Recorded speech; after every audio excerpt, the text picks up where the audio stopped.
ការងារគឺជាកញ្ចក់ឆ្លុះបញ្ចាំងពីអត្តចរិតរបស់មនុស្សតែខ្ញុំក៏ប្រាប់ថាមនុស្សស្អាតសង្ហាជារឿងដោយឡែកតែបើចង់ដឹងពីចរិតពិតរបស់គេទៅមើលការងារដែលគេធ្វើទៅដឹងឯងមនុស្សធ្វើការហ្មត់ចត់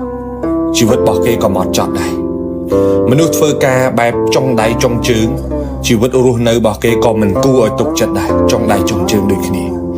មនុស្សធ្វើការឡប់ឡែជីវិតរបស់គេក៏ឡប់ឡែដូចតែគ្នាដែរនិយាយទៅកិច្ចការមួយវាឆ្លុះបញ្ចាំងពីចរិតមនុស្ស70 ទៅ 80% ហើយជាមួយការងារមួយហ្នឹងកាលពីខ្ញុំនៅតូចលោកតាគាត់បង្រៀនថាការងារអីក៏ដោយបើស្រឡាញ់ចាំធ្វើបើមិនស្រឡាញ់កុំធ្វើហើយបើបានជាធ្វើហើយត្រូវតែគោរពឲ្យតម្លៃការងារហ្នឹងគាត់ថាការងារវាលើកមុខមនុស្សតែការងារវាក៏លូកមុខមនុស្សដូចគ្នា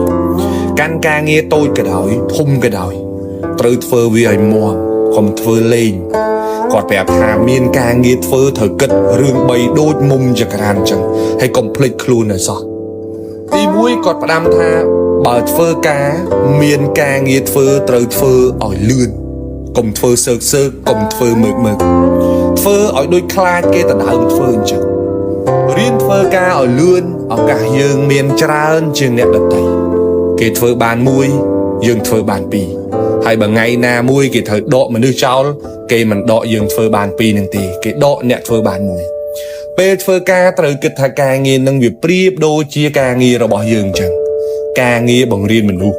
យើងទម្លាប់ធ្វើការឲ្យគេមួយយឺតមើកអ្នកដែលខាតពេលហ្នឹងក៏ជាយើងហើយអ្នកបង្កើតទម្លាប់អាក្រក់នៃការធ្វើការហ្នឹងក៏ជាយើងដូចគ្នាហើយបើថ្ងៃណាមួយយើងចេញទៅរកស៊ីខ្លួនឯងអាបបពិសោធន៍ធ្វើការមើកមួយហ្នឹងគឺមានពេញខ្លួនតែម្ដងគាត់ផ្ដាំថាធ្វើការត្រូវធ្វើឲ្យលឿនទី2ធ្វើអីត្រូវធ្វើឲ្យហើយធ្វើឲ្យចប់ចុងឲ្យចប់ដើមធ្វើឲ្យបានល្អធ្វើអីធ្វើឲ្យហើយកុំទុកឡើយបង្កើតគេនិយាយហើយត្រូវតែធ្វើឲ្យចប់ធ្វើឲ្យចេញកុំនិយាយចោលកុំធ្វើឲ្យចោលកដាលទីឲ្យគេមកធ្វើតាមក្រោយមនុស្សទម្លាប់និយាយឲ្យមិនធ្វើអានឹងគេហៅថាមនុស្សអត់បានការ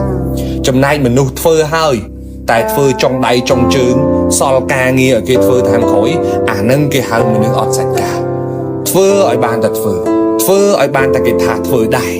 មនុស្សបែបនេះគ្មានកំណើតកើតជាអីទេទី3គឺធ្វើអីធ្វើឲ្យបានផលកុំធ្វើឲ្យតែល្អមើលធ្វើឲ្យល្អស៊ីផងកុំធ្វើឲ្យបានតែមើលគាត់ផ្ដាំថាតម៉ោងកុលរាំងធ្វើខ្លាំងបានតិចហើយតម៉ោងកុលព្រិចធ្វើតិចបានខ្លាំងមនុស្សឃើញរវល់ច្រើនមិនមែនសិតតែមានប្រយោជន៍ទាំងអស់នោះទេមនុស្សធ្វើការតិចក៏មិនមែនសិតតែគ្មានផលទាំងអស់គ្នានោះដែរមនុស្សយល់ហេតុធ្វើការលឿនធ្វើការបានល្អនិងធ្វើការបានលទ្ធផលគោមួយក៏យប់គោ10ក៏ល្ងាចដែរមនុស្សខ្លះធ្វើការច្រើនតែមិនបានផលច្រើនទេព្រោះតែធ្វើការវាមិនត្រូវរឿង